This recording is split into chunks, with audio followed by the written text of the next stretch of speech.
Continuando a explicação, o que nós vamos lembrar é que a química lá na Grécia Antiga não existia. A química é uma ciência muito nova.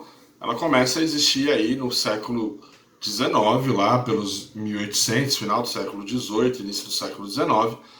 Então, ninguém parou para pensar sobre átomo, nunca. Então, lá do Demócrito e do Leucípio, antes de Cristo, até chegar no cara que nós vamos chegar hoje, que é o John Dalton, passaram-se aí quase 2000 anos que todo mundo aceitou a ideia do atômicos, né, do atomicos.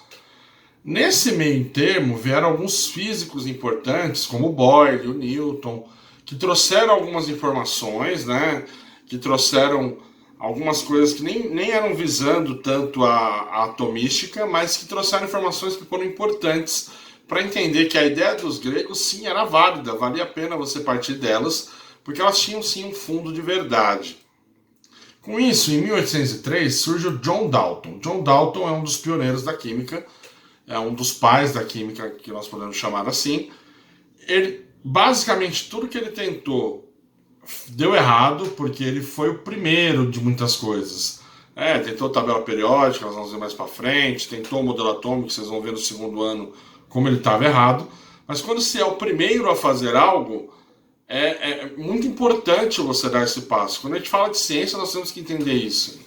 Que o cara que faz o primeiro modelo, que pensa a primeira vez, provavelmente ele vai estar muito errado, mas ele é importante porque ele fala, olha gente, vamos pensar nisso aqui, ó, olha que legal, tem um caminho para seguir.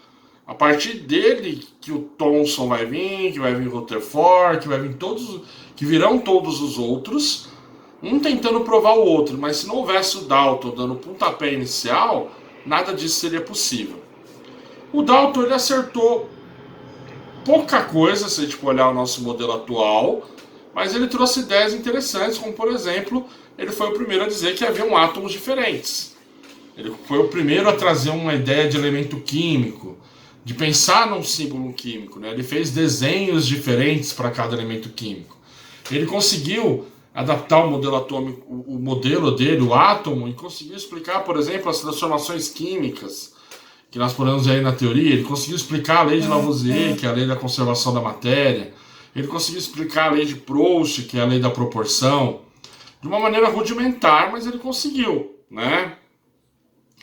Pela ideia do átomo que não se divide. Nós sabemos hoje, né, que o átomo se divide, que nós temos partículas menores. Mas naquela época ninguém tinha a mínima ideia disso. Então ele trouxe algumas informações, que tudo era composto por átomo, tá certo. Tudo que é matéria ocupa espaço, nós vimos lá no primeiro bimestre, né?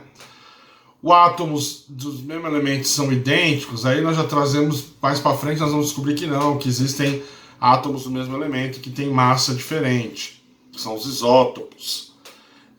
Os átomos de elementos diferentes têm massa diferente e se comportam diferentemente. Ele está certo.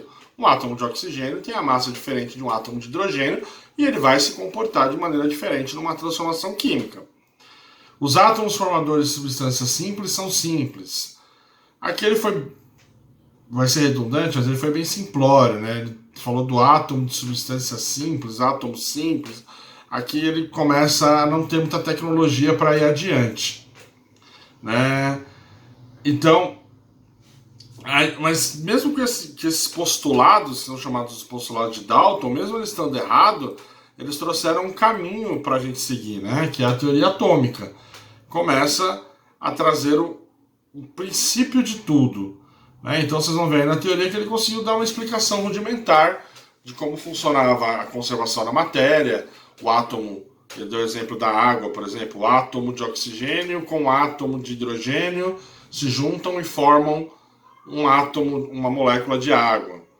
Ou então a lei de Proust, né, que ele traz aí a proporção. Se eu tiver 2 átomos de oxigênio, 2 átomos de hidrogênio, vão formar 2 moléculas de água. Só que ele não tinha muita ideia de que podiam haver mais de um átomo envolvido na reação. Era bem rudimentar. Mas é aquilo que eu digo, você tem que entender o Dalton como o precursor das coisas. Ele foi o cara importante, porque antes dele ninguém pensava nisso.